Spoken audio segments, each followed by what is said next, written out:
Welcome to episode 1 of The Calm Competitor, where we kick off our journey into mastering pressure by looking at the very first thing that changes when you get nervous, your breath.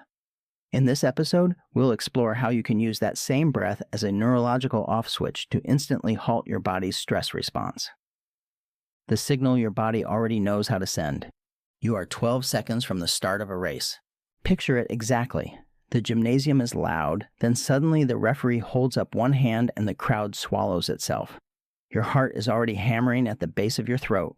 Your palms feel damp against the fabric of your shorts. The air in the room has not changed. The temperature has not changed. Nothing physical has happened to your body in the last 30 seconds. And yet your chest is moving too fast. Notice it. Shallow, high, rapid. Your breath has climbed up into the top of your lungs without you asking it to. You didn't decide to breathe this way. Nobody told your ribs to start moving at this frequency. Something deeper than your decisions just rewired your biology. The question is not why you get nervous. Everyone knows why. The question is this: why is it your breath that changes first, and what happens if you change it back? Most people have a rough idea of how stress works. Something scary happens. A signal travels to your brain, hormones flood your system, and your body shifts into a kind of emergency mode. The heart speeds up, muscles get extra blood, digestion slows down. Useful if a threat is real. Less so, for example, right before a math exam. This system, the one that turns stress into a full-body alarm, runs through a network called the autonomic nervous system. Autonomic means automatic. You don't choose to activate it. It runs below the level of thought, monitoring your environment and adjusting your body without asking your permission. The autonomic system has two main branches. One accelerates, the sympathetic branch, sometimes called the fight or flight system. The other slows and restores, the parasympathetic branch, sometimes called the rest and digest system. They function like two hands on a dial, one pushing it toward high alert, one pulling it back toward calm. Before a big game, the sympathetic branch wins. Your body reads competition, uncertainty, pressure, and responds the same way it responds to danger, because evolutionary history hasn't caught up to the difference between a predator and a chemistry test. And it almost works. The problem comes with the breathing. When the sympathetic branch takes over, it changes how you breathe. Your respiratory rate climbs. Your breaths get faster and shallower, pulling air mainly into the upper chest. This makes sense when you might need to sprint, but here's the part that loops back in a way nobody expects. Shallow, rapid breathing also signals the brain that the threat is still present. The stress response created the breathing pattern. The breathing pattern is now sustaining the stress response. The alarm is ringing to say the alarm is ringing. Sit with that for a moment. Your body has entered a feedback loop. The nervous system scanned for danger, found some, set off the alarm, changed the breathing, and the changed breathing is itself interpreted as another signal of danger. Round it goes. Heart rate climbs further. Focus scatters. The more tense you get, the more the breath confirms it. The more the breath confirms it, the more tense you get. And the question that opens in the middle of this is sharper now. If breath is woven into the alarm system, can breathing differently actually break the loop? Or are you just adjusting one symptom while the underlying system runs unchanged? To understand what happens when you slow your breath deliberately, you need to understand something running inside your chest that most people don't know they have. The vagus nerve is the longest nerve in your body. It runs from the base of your brain, through your neck, through your chest, all the way into your abdomen. It touches the heart. It touches the lungs. It touches most of your digestive organs. And its primary job is to carry information in both directions. Outward from the brain to slow the heart, and inward from the body to tell the brain what conditions exist in the organs it connects. The vagus nerve is the main cable of the parasympathetic branch, the rest and restore system. When the vagus nerve is active, heart rate drops, blood pressure drops, the body shifts out of emergency mode and into recovery mode. Now here is the piece that makes breathing strange and important. The vagus nerve runs directly alongside the lungs.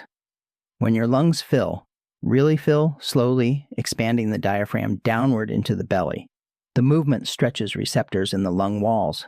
Those receptors send a signal up the vagus nerve to the brain. The lungs are full. This is called the Herring-Breuer reflex. named for the two physiologists who identified it in the late 1800s, and the brain's response to this signal is to trigger a parasympathetic reply. A slow exhale continues this. When your exhalation is longer than your inhalation, the vagus nerve stays active longer and the heart rate dips further. This is the mechanism, not a relaxation technique, not a mental trick, a physical reflex built into the architecture of your nervous system, waiting to be activated. Now the second layer, why does this actually change what happens in your body? When you slow your breathing to about 5 to 6 breaths per minute, instead of the 15 to 20 that stress drives, something measurable occurs in the rhythm of your heart. The heart rate doesn't just slow, it begins to oscillate in sync with your breathing.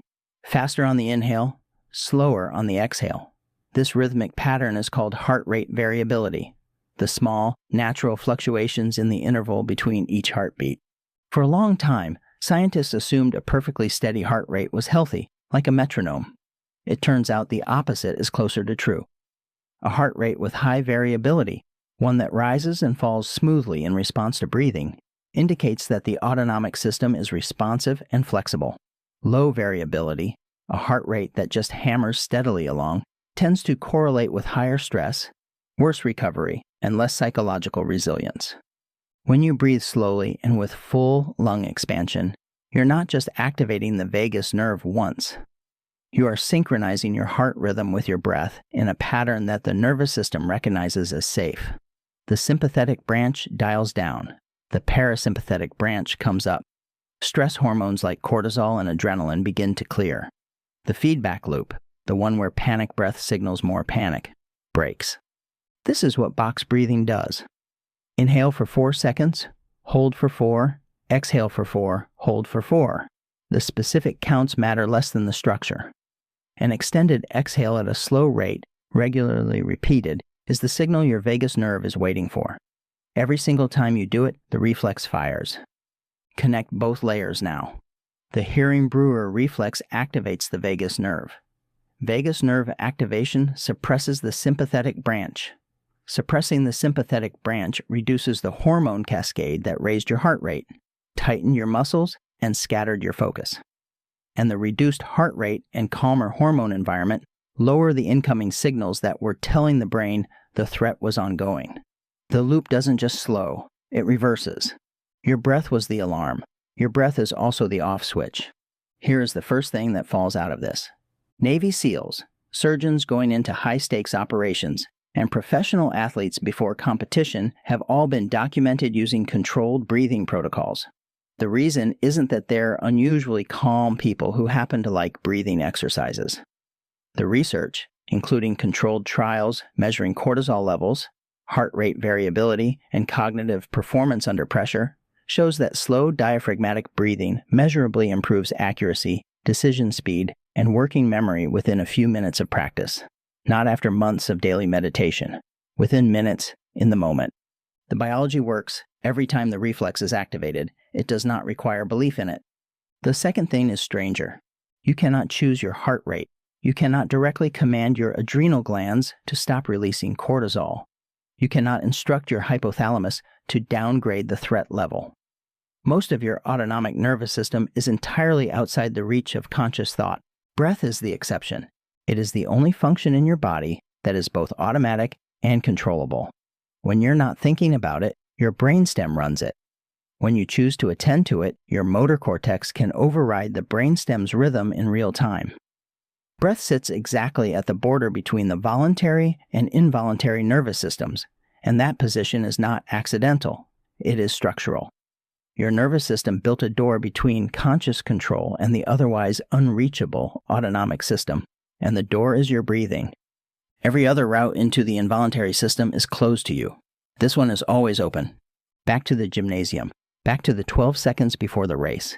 It is the same room, the same noise. Your heart is still fast, but now you know what your body is actually doing.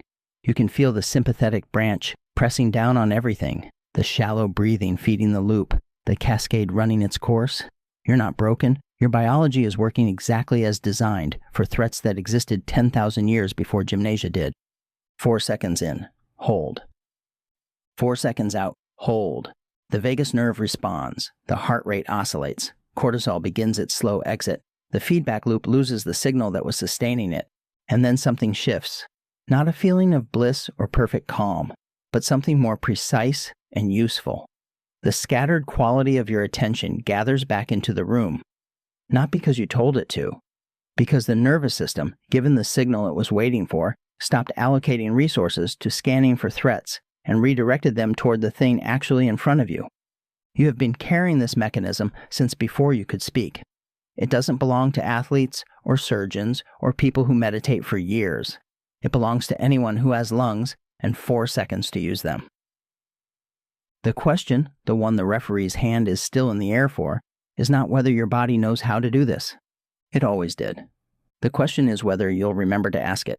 Now that you know how to physically reset your nervous system through your breath, it's time to look at what's happening inside your head.